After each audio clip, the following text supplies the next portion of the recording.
नमस्कार। आज हम एक काफ़ी संवेदनशील मुद्दे पर बात करने वाले हैं, जो पिछले साल मतलब 2023 में बहुत चर्चा में रहा, मणिपुर हिंसा। हमारे पास जो स्रोत हैं, वो इस जातीय संघर्ष के पीछे के कारण और ख़ास तौर पर प्रधानमंत्री मोदी की प्रतिक्रिया या कह लें कि प्रतिक्रिया की कमी पर जो सवाल उठे, उन पर कुछ रोशनी डालते हैं। तो कोशिश यही रहेगी कि इन स्रोतों से जो मुख्य बातें हैं उन्हें निकालें और स्थिति को थोड़ा बेहतर समझ सकें। चलिए शुरू करते हैं। तो ये संघर्ष, जैसा कि हमें पता है, मई 2023 में शुरू हुआ। मणिपुर में दो समुदायों के बीच, मैतेई और कुकीज़ो। बिल्कुल। और ये समझना बहुत ज़रूरी है कि इन दोनों समुदायों के बीच जो तनाव है वो कोई नया नहीं है। इसका एक, आप कह सकती हैं, इतिहास रहा है। मेतेई समुदाय, जो ज़्यादातर हिंदू हैं और मुख्य रूप से इम्फाल घाटी में बसे हैं, वो राज्य की आबादी का बहुमत है। और दूसरी तरफ हैं कुकीज़ो जनजातियां, ये ज़्यादातर ईसाई हैं और पहाड़ी ज़िलों में इनकी बसावट है। हाँ, ये भौगोलिक और धार्मिक विभाजन तो है ही। जी। और तनाव असल में तब और ज्यादा बढ़ गया जब मैतेई समुदाय ने अपने लिए अनुसूचित जनजाति यानी एसटी दर्जे की मांग की। अब कुकीज़ो जनजातियों ने इसका जोरदार विरोध किया। उनको ये डर था कि अगर मैतेई को एसटी दर्जा मिला तो पहाड़ी इलाकों में उनकी जमीन और जो अवसर हैं, मतलब जो अधिकार उन्हें मिले हुए, वो शायद छिन जाएंगे या कम हो जाएंगे। अच्छा, तो ये एसटी दर्जे की मांग एक तरह से ट्रिगर पॉइंट बनी। लेकिन फिर 3 मई 2023 को ऐसा क्या हुआ कि हिंसा भड़क उठी? वो क्या खास घटना थी? हाँ, 3 मई को एक जनजातीय छात्र संगठन था।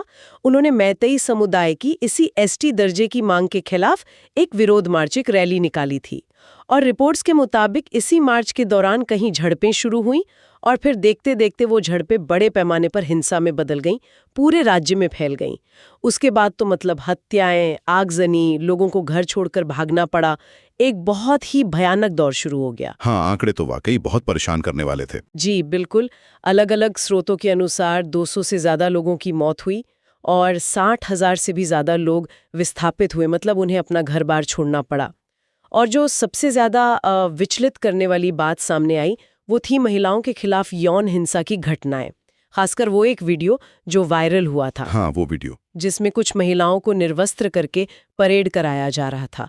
उसने तो पूरे देश में मतलब बहुत ज़्यादा आक्रोश पैदा कर दिया था। बेहद भयावह। अब इस पूरी त्रासदी के बीच, जैसा कि आपने कहा और जैसा स्रोतों में भी जिक्र है, प्रधानमंत्री की प्रतिक्रिया पर बहुत सवाल उठे। कुछ लोगों ने कहा कि प्रतिक्रिया आई ही नहीं या बहुत देर से आई। इस पर स्रोत क्या बताते हैं? फोटो में आलोचक और विश्लेषक कई वजहें बताते हैं कि प्रधानमंत्री ने इतनी देर तक चुप्पी क्यों साधे रखी या वो खुद मणिपुर क्यों नहीं गए। पहला पॉइंट तो यही उठाया गया कि प्रतिक्रिया में बहुत देरी हुई।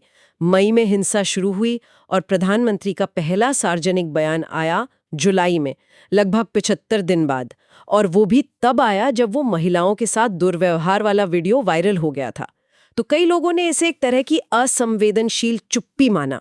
75 दिन। हाँ, ये अंतराल तो वाकई काफी लंबा लगता है, खासकर जब स्थिति इतनी गंभीर हो। और उनके मणिपुर न जाने के बारे में क्या तर्क दिए गए हैं स्रोतों में? देखिए, महीनों तक हिंसा चलती रही। इस दौरान विपक्षी दलों के नेता गए, सिविल सोसाइटी के लोग गए, यहाँ तक कि केंद्र सरकार के मंत्री भी गए, लेकिन प्रधानमंत्री खुद नहीं गए।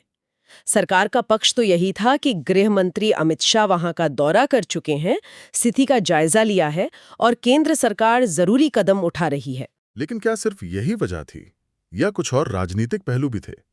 हाँ, विश्लेषणों में कुछ और संभावित कारणों की तरफ भी इशारा किया गया है। एक तो है राजनीतिक संवेदनशीलता।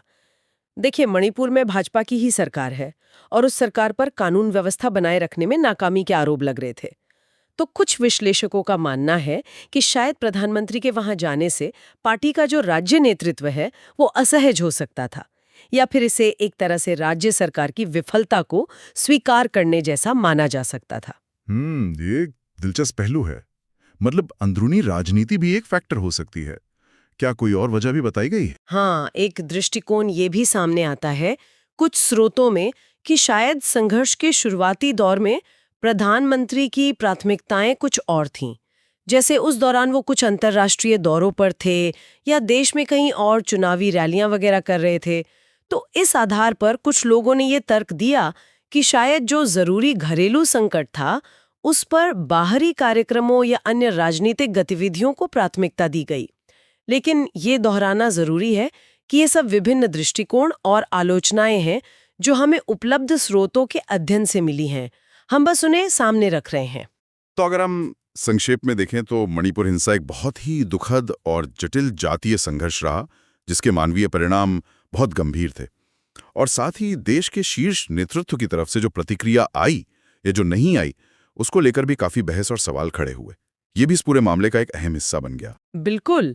और जो उपलब्ध विश्लेषण हैं, उनसे एक बड़ी तस्वीर ये उभरती है कि कैसे किसी संकट के समय जो ज़मीनी जटिलताएं होती हैं, जो ऐतिहासिक तनाव होते हैं, जो प्रशासन की क्षमता होती है और साथ ही जो शीर्ष नेतृत्व की राजनीतिक रणनीति होती है या उनकी संवाद करने की शैली होती है, ये सब चीज़ें मिलकर उस संकट की दिशा और लोगों के अनुभव को तय करती हैं। हाँ, ये बात तो है।